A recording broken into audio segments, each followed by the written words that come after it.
నమస్కారం, వార్తలకు స్వాగతం. ముందుగా ముఖ్యాంశాలు. ఉరవకొండలో కదలిరా బహిరంగ సభలో టీడీపీ అధినేత నారా చంద్రబాబు నాయుడు. జగన్పై పలు విమర్శలు.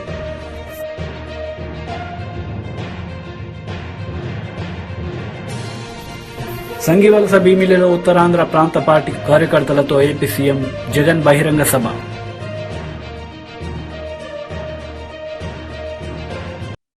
సంగివలస భీమిలిలో ఉత్తరాంధ్ర ప్రాంత పార్టీ కార్యకర్తలతో ఏపీ సీఎం జగన్ బహిరంగ సభ నిర్వహించారు.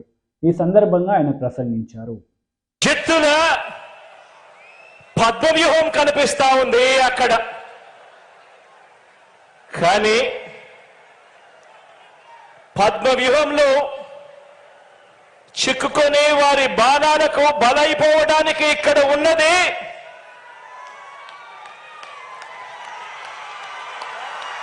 అభిమన్యుడు కాదు, ఇక్కడ ఉన్నది అర్జునుడు.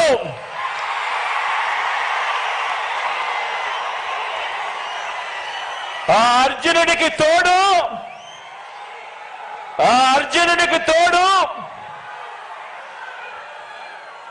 ప్రజలు, దేవుడి దయ, ఇక్కడ ఉన్న నా అన్నదమ్ములు, నా అక్క చెల్లెమ్మలందరూ, ఇంతమంది కార్యకర్తలు, ఇంతమంది అన్నదమ్ములు, ఇంతమంది తోడు కృష్ణుడి రూపేణ మీ అర్జునుడికి, మీ బిడ్డకు ఇంతటి అండదండలిస్తా ఉన్న పరిస్థితులు ఇక్కడ ఉన్నాయి. కాబట్టి మీ బిడ్డ భయపడడు, మీ బిడ్డ తునకడు. మీ బిడ్డకు మీ అందరి అండదండలు ఉన్నంత కాలం, ఈ 56 నెలల్లో మనము పేద ప్రజల మీద ప్రేమతో, బాధ్యతతో అమలు చేస్తా ఉన్న ఆ పథకాలు, ఆ స్కీములే మనకు బాణాలు, మనకు వస్త్రాలు. ఈ యుద్ధంలో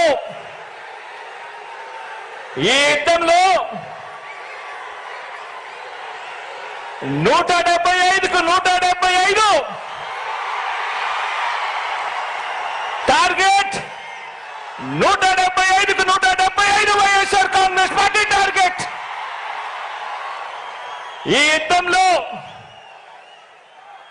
వైఎస్ఆర్ కాంగ్రెస్ పార్టీ గెలిపే లక్ష్యంగా దేవుడి దయతో మనం ప్రతి ఇంటికి, మనం ప్రతి ఊరికి, మనం ప్రతి ప్రాంతానికి చేసిన మంచి వల్ల చంద్రబాబుతో సహా అంతా కూడా ఓడాల్సిందే అని చెప్పి కూడా ఈ సందర్భంగా చెప్పడానికి గర్వపడతా ఉన్నా.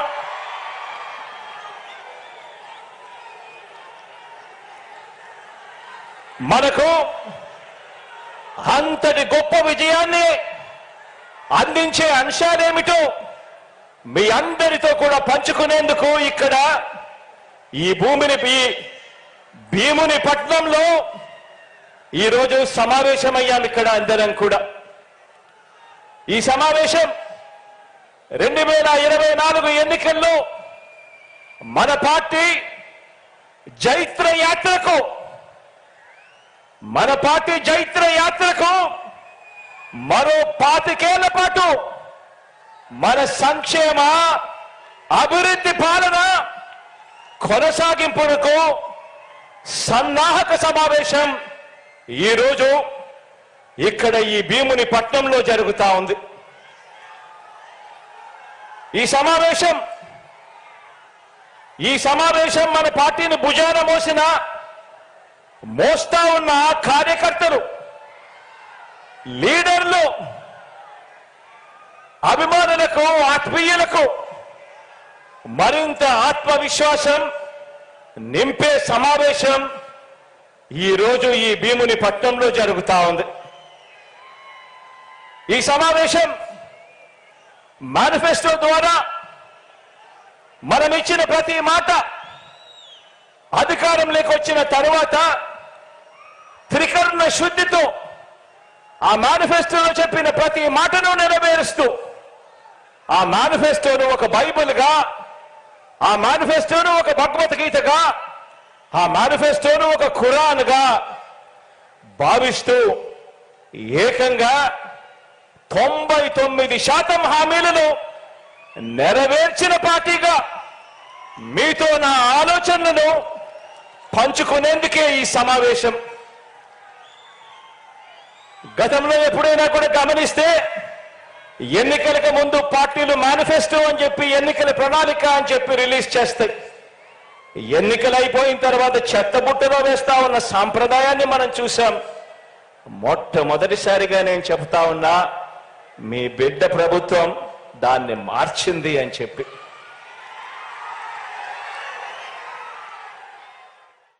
నెల్లూరు జిల్లాలో కాంగ్రెస్ పార్టీ విస్తృత స్థాయి సమావేశం సందర్భంగా ఏర్పాటు చేసిన ఫ్లెక్సీలను అధికార పార్టీకి చెందిన నేతలు చింపివేశారని రెచ్చగొట్టే ప్రయత్నం చేసినట్లు నెల్లూరు జిల్లా డీసీసీ అధ్యక్షుడు దేవకుమార్ రెడ్డి ఆరోపించారు.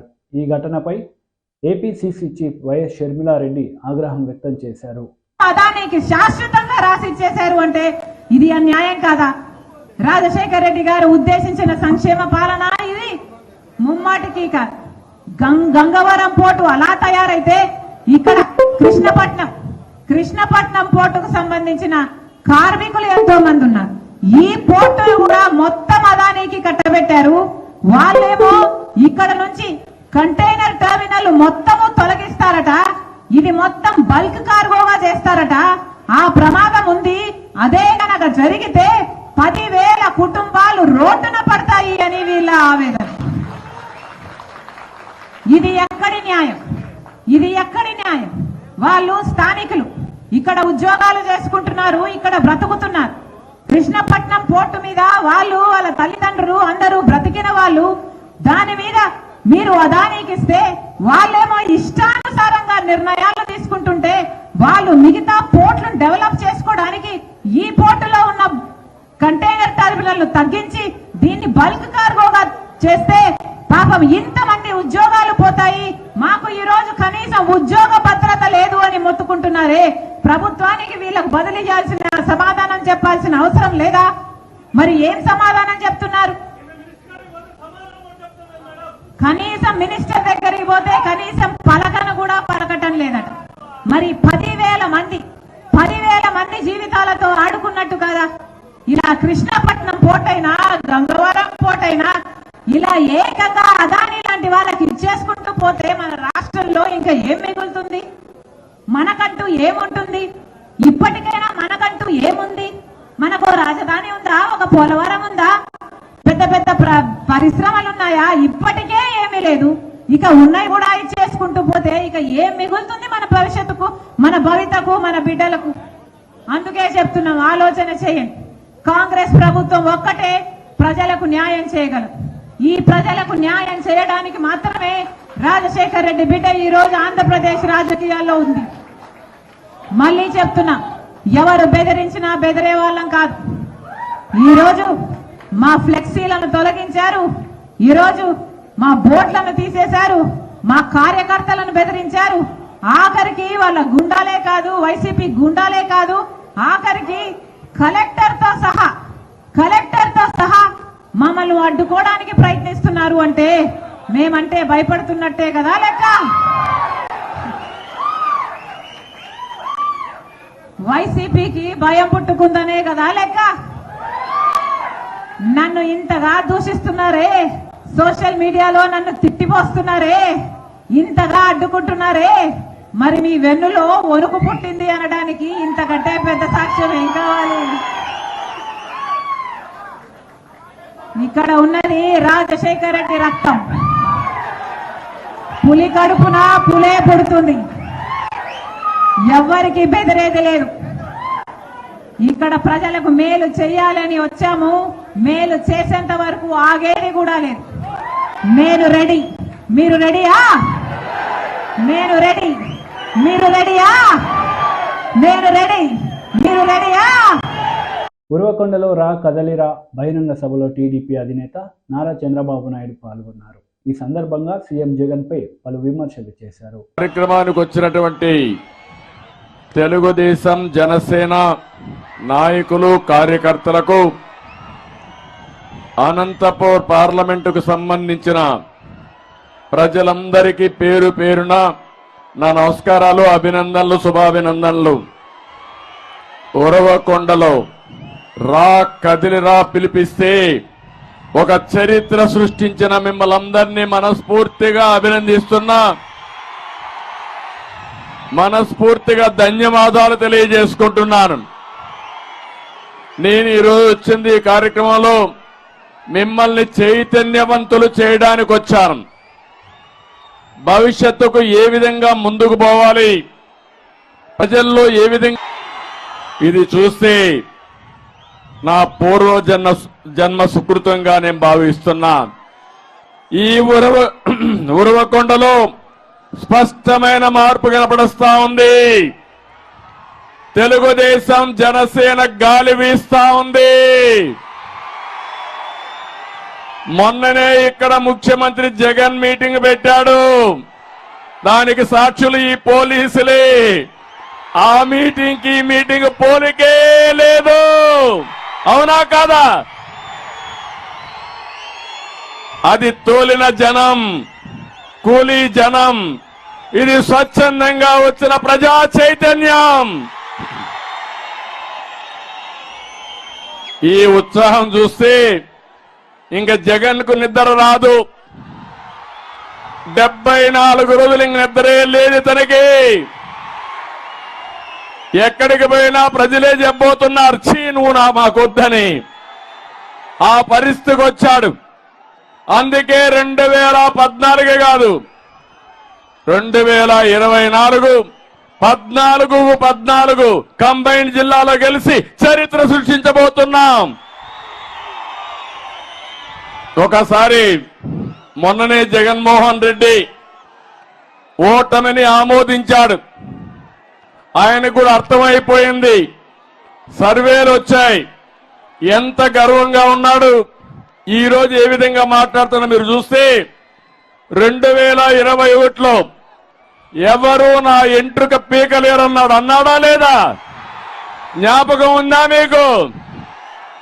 అంత గర్వంగా మనిషి అహంభావంగా ప్రవర్తించాడు. 2022లో ప్లీజ్ ప్లీజ్ నన్ను నమ్మండి, నన్ను నమ్మండి అని అడుక్కున్నాడు. అవునా కాదా? 2023లో నాకు ఎవరూ లేరు, మిమ్మల్ని నమ్ముకున్నా. ఆ మాట కూడా చెప్పాడా లేదా? 2024 వచ్చే కొద్దికి ఏమంటున్నాడు తమ్ముళ్ళు? హ్యాపీగా దిగిపోతావంట. దిగిపోవడం కాదు, దించుతారు. అవునా కాదా? నువ్వు పెట్టినటువంటి ఇబ్బందులకు గాని, నువ్వు చేసిన పనులకి నిన్ను శాశ్వతంగా సమాధి చేసే రోజులు దగ్గరలో వస్తాయి. అవునా కాదా? వైఎస్ఆర్ కాంగ్రెస్ పార్టీని భూస్థాపితం చేస్తామని గట్టిగా చప్పట్లు కూడా చెప్పండి. విశాఖపట్నంలో మీటింగ్ ఉంది. సిద్ధం కాదు, నిన్ను దించడానికి మేము సిద్ధంగా ఉన్నామని అక్కడికి వెళ్ళిపడాలి. గట్టిగా చప్పట్లు కూడా చెప్పాలి.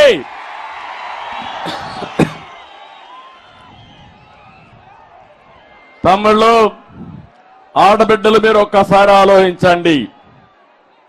4 సంవత్సరాల 9 నెలలు అయిపోయింది. 10 నెలలు కూడా అయిపోయింది. కౌంట్ డౌన్ ప్రారంభమైంది. 74 రోజులే. ఈ రాష్ట్రానికి పట్టిన శని విరగడ కోసం 74 రోజులు ఉండాలి. నేను అడుగుతున్నా, ఈ తుగ్లక్ పాలనలో, ఈ సైకో పాలనలో మాజీ మంత్రి జగదీష్ రెడ్డి మీడియా సమావేశం నిర్వహించారు. ఈ సందర్భంగా కాంగ్రెస్ పార్టీ నేతలపై ఆయన మండిపడ్డారు. కేసీఆర్ కాదు ఓటింగ్ సరిపోరు, వీళ్ళు కేసీఆర్ గురించి మాట్లాడుతున్నారు. ఏముంటుంది అధికారులు? 2 రోజులు ఉంటుంది. 2 రోజులు పోలీసులు వాడు ఏం చేస్తారు? మేము పెట్టలే ఎవరి మీద కేసు, ఒక్క కాంగ్రెస్ కార్యకర్త మీద కూడా కేసు పెట్టలే ఈ జిల్లాలో రాజకీయ కేసు. తప్పుడు కేసులు పొరపాటు కూడా పెట్టనీయలేదు మేము. అధికారం ఇచ్చింది ప్రజలు సేవ చేయమని, ప్రతిపక్ష పార్టీల మీద కక్ష తెచ్చుకోమని కేసులు పెట్టమని ఇయ్యలే ప్రజలు మీకు అధికారం. ఇట్లా కేసులు పెట్టిన వాళ్ళు చాలా మందిని శంకరగిరి మాంజాలు పట్టించారు ప్రజలు. మన కూడా పట్టిస్తాం ఈ జిల్లాలో కూడా.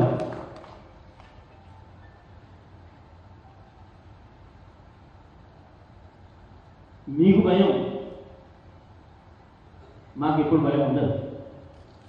మేము మొదలు పెట్టినాడే ఇవన్నీ ఉంటాయి అని తెలుసుకొని మొదలు పెట్టి వచ్చిన వాళ్ళం. ఈ జిల్లానే అద్భుతమైన పోరాటం చేసింది. వేలాది మంది మహిళలతో సాగర్ నీళ్ళ కొరకు ఉద్యమం చేసి సాగర్ నీళ్ళు సాధించింది. మీరు దద్దమ్మల్లాగా పడుతున్నారాయాలి. శాసనసభ్యులు మీరే, మంత్రులు మీరే. నాగార్జున సాగర్ ఎడమకాలం పైన, ఎస్ఎల్పిసి పైన వరుసగా అన్యాయం చేస్తూ 7 సంవత్సరాలు ఒక్క చుక్క నీళ్ళు లేకుండా కింది తీసుకుపోతుంటే పదవుల కొరకు పెదవులు మూసుకున్న వాళ్ళు మీరు.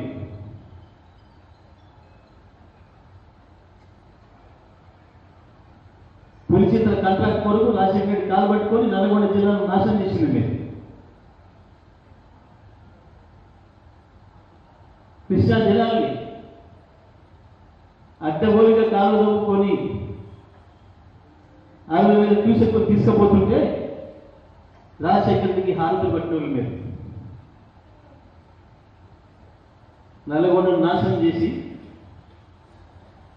ఒకప్పుడు అద్భుతంగా వ్యవసాయంలో దేశంలో నెంబర్ 1 ఉన్న నల్లగొండను ఒక కరువులాగా చేసి, కరువు జిల్లాలాగా చేసి ఆఖరికి ఫ్లోరిన్ మహమ్మారికి అప్పచెప్పిపోతే మీ చేతగాని సన్నాసులు మేము వచ్చి పారగొలిన ఫ్లోరిన్ 6 ఏళ్లలోనే ఫ్లోరిన్ పారగొలి భారతదేశంలోనే మళ్ళీ నెంబర్ 1 చేసిన వ్యవసాయంలో. భారతదేశంలో అత్యంత వరి దిగుబడి సాధించిన జిల్లాగా వరుసగా 5 సంవత్సరాలు నల్గొండ జిల్లా రికార్డు చూసింది. ఉమ్మడి నల్గొండ జిల్లా వచ్చిన మీరు మొదలైంది అప్పుడే. చీకట్లకి అమ్ముకుంటున్నాయి. ఇక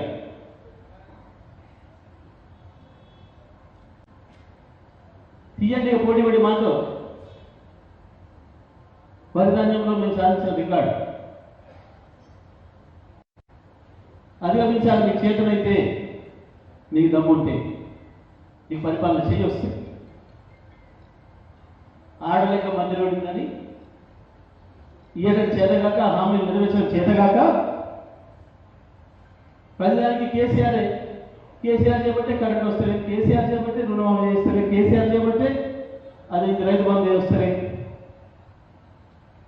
కేసీఆర్ చేపట్టే ఓవేస్తలేదు. సన్నాసులాగా మళ్ళీ కేసీఆర్ తప్పచెప్పి బ్రహ్మాండంగా చేస్తాడు, అన్ని అమలు చేస్తాడు.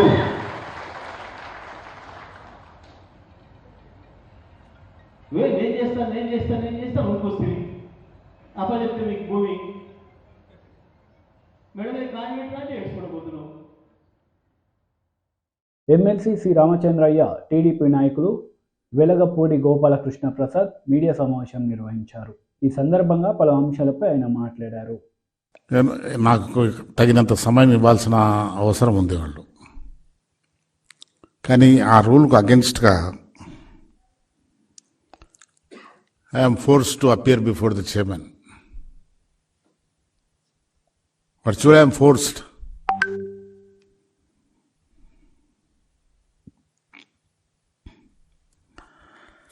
దీంట్లో principles of natural justice prevail అవుతుంది. దాని ప్రకారం బిఫోర్ దే ఇనిషియేట్ యాక్షన్, నా పైన యాక్షన్ తీసుకోకముందే నాకు ఒక ఆపర్చునిటీ ఇవ్వాలన్న, నా వినాలా నేను చెప్పబోయేదంతా.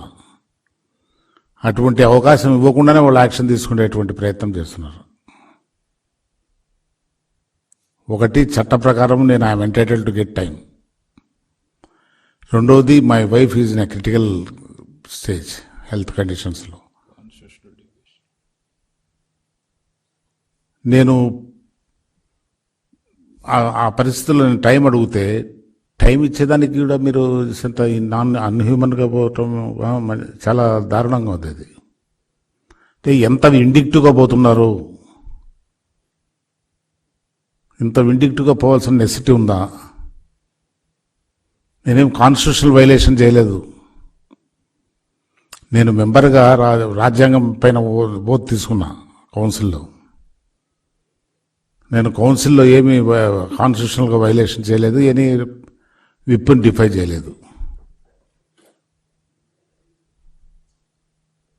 పార్టీకి రాజీనామా చేసింది వాస్తవం. పార్టీలో అన్డెమోక్రటిక్గా పార్టీ ఫంక్షన్ అవుతున్నది. ఇటువంటి వాతావరణంలో నేను I can't continue as a member, please accept my resignation అని పంపించా. 2 రెస్పాన్సిబిలిటీస్, ఒకటి పార్టీకి, ఒకటి కౌన్సిల్కు. కౌన్సిల్లో రాజ్యాంగం ప్రకారం నేను డ్యూటీస్ పర్ఫామ్ చేయాలి. నేను రాజ్యాంగం ప్రకారము నా ఆబ్లిగేషన్స్ ఏమున్నాయో, నా డ్యూటీస్ నేను without any default I have performed. నేను బడ్జెట్ అప్రూవల్ ఇచ్చా, అందరితో పాటు బడ్జెట్కు అప్రూవల్ ఇచ్చిన వాళ్ళ నేను ఒకడిని. బడ్జెట్ వైలేషన్స్ అంతా చేశారు మీరు, దాంట్లో ఎన్నో వైలేషన్స్ ఉన్నాయి. ఇటువంటి అరాచకమైన పరిపాలన చేస్తున్నారు. దానికి నేను పార్టీలో ఉండదలుచుకోలేదని నేను చెప్పాను. 3 దారుల బుక్ లాంచ్ చేశారు ఉండవల్లి అరుణ్ కుమార్ మరియు జయప్రకాష్ నారాయణ్. ఈ సందర్భంగా వారు మాట్లాడారు. సంక్షేమాన్ని అభివృద్ధిని సమన్వయం చేయడం ఎట్లా, అది కాస్త అవినీతి లేకుండా ఉంటే, కాలక్రమేణా చట్టబద్ధ పాలన మెరుగుపడితే, అధికారాన్ని వికేంద్రీకరిస్తే, ఒక 20 ఏళ్ళు పోయాక కనీసం మా అవసరం తీసుకొచ్చినప్పుడైనా సరే ఓట్లకి డబ్బులు కట్టకుండా ఈ 30-40 కోట్ల ఖర్చు లేకుండా ఉంటే అద్భుతం. కనీసం ఈ లోపల సంక్షేమాన్ని అభివృద్ధిని కలపండి, సమతూకాన్ని పాటించండి, భవిష్యత్తుకి బాటలు వేయండి. కాబట్టి ఇలాంటి అధ్యయనం పార్టీలకు అతీతంగా, రాగద్వేషాలకు అతీతంగా కొంచెం లోతైన ఆలోచన జరుగుతున్న ఆశిస్తూ, దాని నుంచి మన పిల్లలకు కావాల్సిన పాఠాలు నేర్చుకుంటామని ఆశిస్తూ, తెలుగునాట ఈ మూర్ఖత్వానికి కాస్త స్వస్తి చెప్పి మన ఉమ్మడి భవిష్యత్తుకి ఏ రకంగా నిర్ణయించుకోవాలి, ఎవరు అధికారంలో ఉన్నా, అధికారులు ఎవడున్నాడో ముఖ్యం కాదు, మన జీవితాలు యువతను ముఖ్యం. ఆ అవగాహన కాస్తంత యువతలో వస్తుందని, ఈ యువత ఈ ముఠాలుగా చీలిపోయిన పెద్దవాళ్ళకి కాస్త బుద్ధి చెప్తారని మనసారా ఆశిస్తూ, మరోసారి సోదరుడు అమర్ గారిని మనసారా అభినందిస్తూ నేను సెలవు తీసుకుంటున్నాను. ముఖ్యమంత్రి గారు ఆయన ఆగిపోయి వచ్చి ఈయన పడుకుని ఉన్నాడు. ఎలాగా ఏదో దీపం చూడాలంటే అప్పుడు కారు లోపల లైట్లు ఏమి ఉండేవి కాదు. ఎలా మొత్తానికి ఈయన్ని లేపి ఒక్కసారి దీపం దగ్గరికి ముందు లైట్ల ముందుకు తీసుకురండి అని, ఏదో అబద్ధం చెప్పి పారిపోదామని చూస్తున్నారేమో అంటే తీసుకున్న లైట్ల ముందుకి ఈయన లేచి ఇలా ఏంట్రా ఏంటి అంటే ఒకసారి దిగండి సార్, ఒక్కసారి కారు ఏమన్నా పాడైందేమో అనుకుని వచ్చాడు. వచ్చి కారు ముందు నిలబడితే వీళ్ళు నలుగురు, ఎవర్రా మీరు అంటే పక్కన సామూర్తి గారు గుమస్తా చెప్పాడు, దొంగలండి. దొంగలా? పార్టీ ఫండ్ ఏమిస్తారా అంటే వాళ్ళు, అయ్యా బోడీ అవ్వలేదండి మాకు, ఈ కారులో ఏమన్నా దొరుకుతుందేమో అనుకున్నాం, పంతులు గారు మీ దర్శనం అయింది చాలు మాకు, కాలమే పడిపోయారు.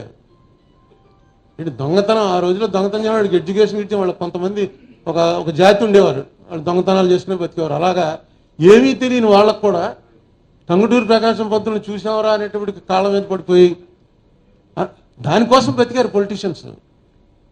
పొలిటీషియన్ అన్నవాడు ఏంటంటే ఆ చూడగానే అవతలాడి కళ్ళల్లో ఒక స్పార్క్, అదే వ్యసనం. వీడు నాశనం అయిపోయినా పర్లేదు కానీ అందరూ అన్ని కుటుంబాలు చూసుకోండి, మీకు బిఫోర్ 1952 సంపాదించుకున్న కుటుంబం అంటూ రాజకీయాల్లో ఒక్కటి కూడా ఉండదు. నెమ్మదిగా అలా పతనం అయిపోయి ఎక్కడ పోయేమో తెలియని పరిస్థితి వచ్చింది. దీని ఏదో చిన్నపిల్లలు ఉన్నారు కాబట్టి మీరు కొంచెం ఏం చేయలేదు. ఓట్లు ఉన్నాయా మీకు? ఇంకా రాలే, వచ్చేస్తాయి. ఇంకా 18 ఏళ్ళకే కదా ఓటింగ్. ఏదో ఎక్కడో అది ఇలాంటి పుస్తకాలు వస్తున్నాయనుకోండి, వీళ్ళు రాయగలరు కానీ వీళ్ళు రాయరు. ఇప్పుడు అమర్ అన్నవాడు గట్టిగా కూర్చుంటే ఇలాంటి కథలన్నీ రాసి ఒక మెసేజ్ కింద ఒక బుక్ని రాయగలడు. ఎందుకంటే ఇవన్నీ నిజం, ఇందులో ఇంత అబద్ధం కూడా లేదు, ఇంత ఎగ్జాజరేషన్ కూడా లేదు. 100% సత్యం ఉన్నటువంటి దాన్ని మనం చెప్పేవాడు లేడు, వినేవాడు లేడు. వినేవాళ్ళు ఉన్నారు. నేను ఇది ఎక్కడ చెప్పినా ఇది ఎవడో లేచి ఏం కథ చెప్తున్నాడు అని ఎవడో అనిపోలే ఉంటున్నారు. ఎక్కడో ఉంది మనకి, అలా ఉంటే బాగుండు కదా అని. ఎందుకో దాని వైపు వెళ్ళలేకపోతున్నాం. రావాలి, ఇంకా ఈ బుక్లో పూర్తిగా ఆయన వెంకటనారాయణ గారు చెప్పినట్టుగా అమర అభిప్రాయం. అందుకని అన్నాను అమర అభిప్రాయం నాకు తెలుసు కాబట్టి ఇందులో ఇదే ఉంటుందని కూడా నాకు తెలుసు. కానీ ఆ శైలి ఏదైతే ఉంటుందో అది అమర గిఫ్ట్. మొదలుపెట్టాక మనకి బుక్ మధ్యలో ఏం చదువుతాంలే అని పారేసేలా ఉండదు. మొదలు పెడితే చివరి వరకు చదువుతాం. ఇన్సిడెంట్ని అలా కళ్ళకు కట్టినట్టుగా చూపించాడు. వైస్రాయ్ హోటల్ చూపించాడు. అన్నీ రాసిన ప్రతిదీ. ఎందుకంటే అతను ప్రత్యక్ష సాక్షి. ఆ టైంలో అతను యాక్టివ్ జర్నలిజంలో ఉన్నాడు. యాక్చువల్ ఆ బీట్ చేసిన వాళ్ళందరూ కూడా వాళ్ళ దగ్గర ఇంటర్వ్యూ చేసి రాశాడు. ఎక్కడ ఇది వాళ్ళ పేర్లు రాయకుండా ఏమి రాయలే. ఫ్యాక్ట్స్ పలానా వాడు అరుణ్ కుమార్ చెప్పాడు. అరుణ్ కుమార్ రూమ్ నెంబర్ 207లో ఉన్నాడు. చంద్రబాబు నాయుడు 209లో ఉన్నాడు. అందుకని అతను చెప్పిందని పరిగణలోకి తీసుకోవాలి. అంత క్లారిటీగా రాశాడు. కానీ ఎంత క్లారిటీగా రాసినా ఈయనకి రాజశేఖర రెడ్డి అంటే లవ్, జగన్మోహన్ రెడ్డి అంటే పెచ్చ. ఇందులో వీళ్ళు ఈ 2 లక్షణాలు ఉన్నవాడికి చంద్రబాబు నాయుడు అంటే పడతాం. సెలవు.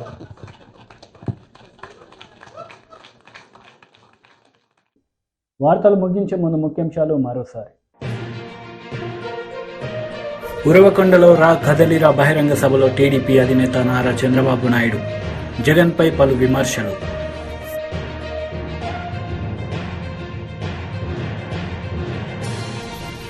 సంగివలస భీమిలిలో ఉత్తరాంధ్ర ప్రాంత పార్టీ కార్యకర్తలతో ఏపీ సీఎం జగన్ బహిరంగ సభ.